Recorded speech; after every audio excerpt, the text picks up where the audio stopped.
ನಮಸ್ಕಾರ ಸ್ನೇಹಿತರೆ, ಈಗಲೈಸ್ಗೆ ಸ್ವಾಗತ. ಇವತ್ತಿನ ನಮ್ಮ ವಿಡಿಯೋ ಟಾಪಿಕ್ ಬಂದು ಚಿತ್ರದುರ್ಗ. ಸೊ ಚಿತ್ರದುರ್ಗದಲ್ಲಿ ನಾವು ಮಾತಾಡೋಕೆ ಹೊರಟಿರೋ ಪ್ರಾಜೆಕ್ಟ್ ಬಗ್ಗೆ ಬಂದು ನೀವು ತಮ್ಮನೇಲಲ್ಲಿ ನೋಡಿದ್ದೀರಾ. ಒಂದು ಟೆಸ್ಟ್ ರೇಂಜು, ಅದಾದ ನಂತರ ಊಹಾಪೋಹಗಳು ಹೇಳೋದೇನೆಂದರೆ ಇಲ್ಲಿ ಭಾರತದ one of the top secret nuclear ಸಿಟಿನೂ ಇದೆ ಅಂತ.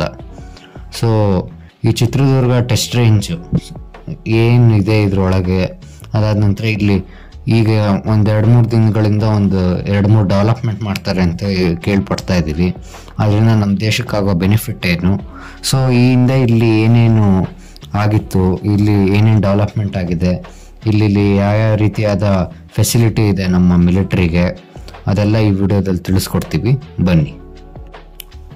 ಮೊದಲಿಗೆ ಈ ಟೆಸ್ಟ್ ರೇಂಜ್ನ ಆಪ್ರೇಟ್ ಮಾಡೋದು ಬಂದು DRDO ಅವರು. ಸೊ ಇಲ್ಲಿ ಮೇಯ್ನಾಗಿ ನಡೆಯೋದು ರಿಸರ್ಚು, ಅದಾದ ನಂತರ ಟೆಸ್ಟಿಂಗ್ ಎಂಥದ್ದು ನಡೆಯುತ್ತೆ ಅಂದರೆ ಮಿಸೈಲು, ಅದಾದ ನಂತರ ಏರ್ಕ್ರಾಫ್ಟು, ಅದಾದ ನಂತರ ಕೆಲವು ರಿಪೋರ್ಟ್ಸ್ ಪ್ರಕಾರ ಇಲ್ಲಿ ನ್ಯೂಕ್ಲಿಯರ್ ಟೆಸ್ಟಿಂಗು, ನ್ಯೂಕ್ಲಿಯರ್ ಸಿಟಿ ಇದೆ ಅಂತ ಸಹ ಹೇಳ್ತಾರೆ.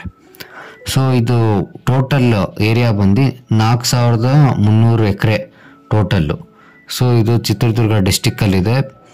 ಸೊ ಇದನ್ನು ಕಟ್ಟಿರೋದು ಅಥವಾ ಏನು ಈ ಲ್ಯಾಂಡ್ನೆಲ್ಲ ಪರ್ಚೇಸ್ ಮಾಡಿರೋದು ಬಂದು ministry of defence, Karnataka state ಗೌರ್ಮೆಂಟಿಂದ 2008ರಲ್ಲಿ ಒಂದು 12 ಕೋಟಿ ರೂಪಾಯಿಗೆ ಇಷ್ಟು ಭೂಮಿನ ಅಕ್ವೈರ್ ಮಾಡ್ತಾರೆ.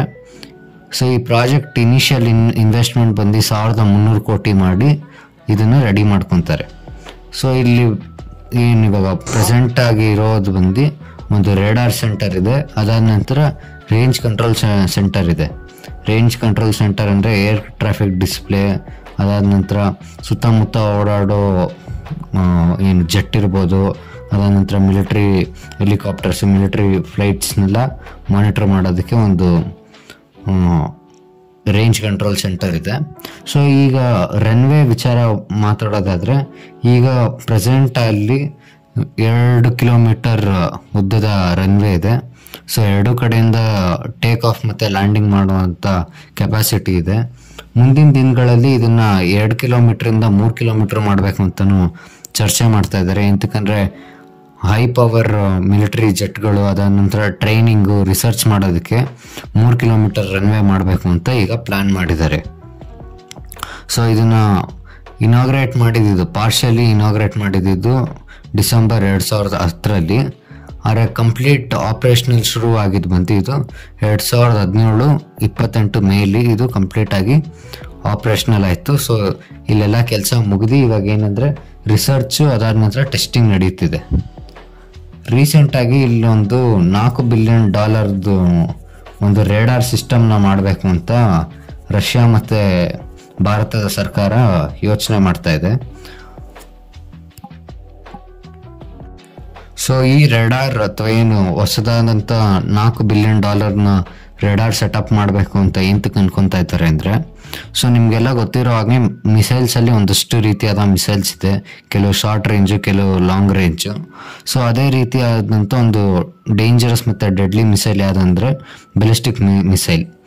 ಈ ಬೆಲಿಸ್ಟಿಕ್ ಮಿಸೈಲ್ಸು ತುಂಬ ದೂರ, 4000 ಕಿಲೋಮೀಟರ್ ದೂರ, ಕೆಲವು ದೇಶಗಳ ಹತ್ರ 5000 ಕಿಲೋಮೀಟರ್ ದೂರದಿಂದ ಒಂದು ಟಾರ್ಗೆಟ್ನ ವಿತ್ ಪ್ರಿಸಿಷನ್ ಅಟ್ಯಾಕ್ ಮಾಡೋಷ್ಟು ಕೆಪಾಸಿಟಿ ಇರೋವಂಥ ಮಿಸೈಲ್ಗಳು ಇವೆಲ್ಲ. ಸೊ ಈ ಮಿಸೈಲ್ಗಳಿಂದ ತಪ್ಪಿಸ್ಕೊಳ್ಳೋದು ತುಂಬ ಕಷ್ಟ. ಈಗ ಏನು ಇಸ್ರೇಲ್ ಹತ್ರ ಐರನ್ ಡೋಮ್ ಇದೆ, ಆ ರೀತಿಯಾದ ಸಿಸ್ಟಮ್ಮಿಂದ ತಪ್ಪಿಸ್ಕೊಬೇಕು.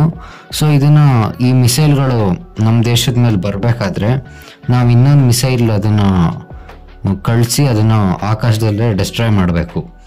ಸೊ ಆ ರೀತಿಯಾದ ಸಿಸ್ಟಮ್ಗೆ ನಮಗೆ ಬೇಕಾಗಿರೋದು ರೇಡಾರು. ಸೊ ನಮ್ಮ ದೇಶದ ಬಾರ್ಡ್ರಲ್ಲಿ ನಾವು ಮಾಡಿಕೊಂಡ್ರೆ ಆ ಮಿಸೈಲ್ ಗೊತ್ತಾಗಿ ನಾವು ಇನ್ನೊಂದು ಮಿಸೈಲ್ ಲಾಂಚ್ ಮಾಡೋ ಅಷ್ಟರಲ್ಲಿ ಅದು ತುಂಬ ಲೇಟ್ ಆಗೋಗುತ್ತೆ. ಸೊ ನಮ್ಮ ದೇಶದ ಇಂಟೀರಿಯರ್ ಪಾರ್ಟಲ್ಲಿ ಇರಬೇಕು.